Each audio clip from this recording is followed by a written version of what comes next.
શ્રી કૃષ્ણએ ગીતામાં કહ્યું છે કે મારા પર ભરોસો રાખો, પણ એવું નથી કીધું કે મારા ભરોસે બેસી રહો. હે પ્રભુ, તે જે નથી આપ્યું તેનો અફસોસ હું ક્યારેય નહીં કરું, કારણ કે તે એવું ઘણું બધું આપ્યું છે કે જેની હું કલ્પના પણ ન કરી શકું. શ્રી કૃષ્ણ દરેક મનુષ્યને કહે છે કે તું તારા મનનું ધાર્યું જ કરે છો, પણ થાય છે એ જ જે મેં ધાર્યું હોય.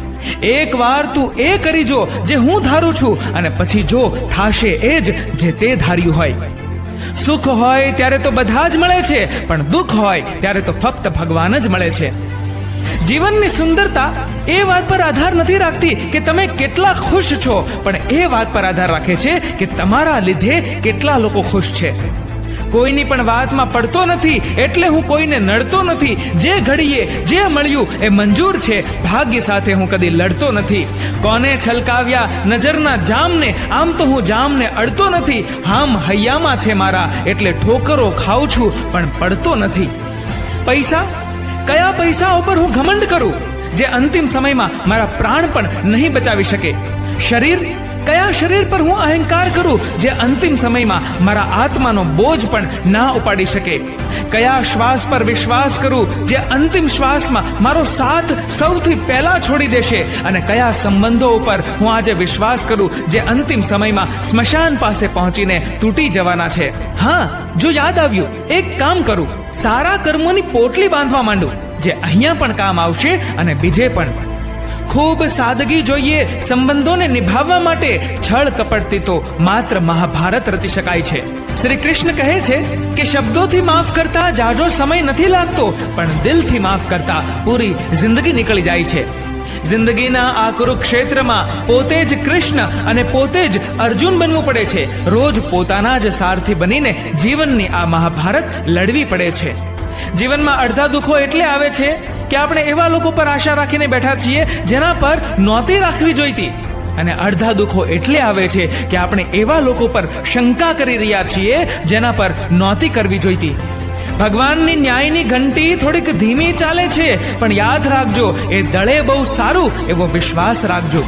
ભગવાન તમને એ નહીં આપે જે તમને ગમે છે, એ તો એ આપશે જે તમારા માટે સારું છે. ઇતિહાસ કહે છે કે કાલે સુખ હતું, વિજ્ઞાન કહે છે કે આવતીકાલે સુખ હશે, પણ ધર્મ કહે છે કે જો મન સાચું અને દિલ સારું હશે તો રોજ સુખી થશો. અજ્ઞાની લોકો પોતાના લાભ માટે કામ કરે છે, જ્યારે બુદ્ધિમાન લોકો સમગ્ર સૃષ્ટિના લાભ માટે કામ કરે છે.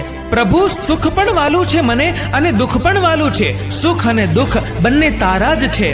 સુખમાં હું આભાર માનું તારો, અને દુઃખમાં ફરિયાદ કરું.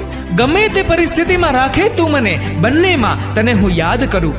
પ્રહલાદ જેવો વિશ્વાસ હોય, દ્રૌપદી જેવી પુકાર હોય, મીરા જેવી વાટ હોય, અને સાચા ભક્તની પુકાર હોય, તો કૃષ્ણએ તો આવવું જ પડે છે. માન્યું કે દરેક તકલીફમાં મનુષ્યનું દિલ દુખે છે. માન્યું કે દરેક તકલીફમાં મનુષ્યનું દિલ દુખે છે, પણ હરેક તકલીફમાં મનુષ્ય કંઈક ને કંઈક શીખે છે. જે થવાનું છે એ તો થવાનું જ છે, અને જે નથી થવાનું એ નથી જ થવાનું. એવો દ્રઢ સંકલ્પ જે મનુષ્યના મનમાં હોય એને ચિંતા નથી સતાવતી.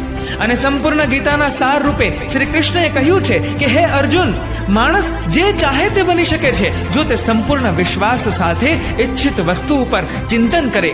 મિત્રો, શ્રી કૃષ્ણની વાતો જેને સમજાઈ ગઈ એ જીવનમાં આવતી દરેક મુશ્કેલીઓનો સામનો કરવા સંપૂર્ણ સક્ષમ બનશે. અને એટલે જ જો તમને આ વિડીયો ગમ્યો હોય તો વધુમાં વધુ શેર કરજો તમારા મિત્રો, સંબંધીઓ કે વહાલાઓ સાથે. તમારા કિંમતી મંતવ્ય નીચે કમેન્ટમાં જરૂર જણાવજો. અને આવા જ પ્રેરણાદાયી વિડીયોઝ જોવા માટે સબસ્ક્રાઇબ કરો અમારી યુટ્યુબ ચેનલને અને ફોલો કરો અમારા ફેસબુક પેજને. ધન્યવાદ.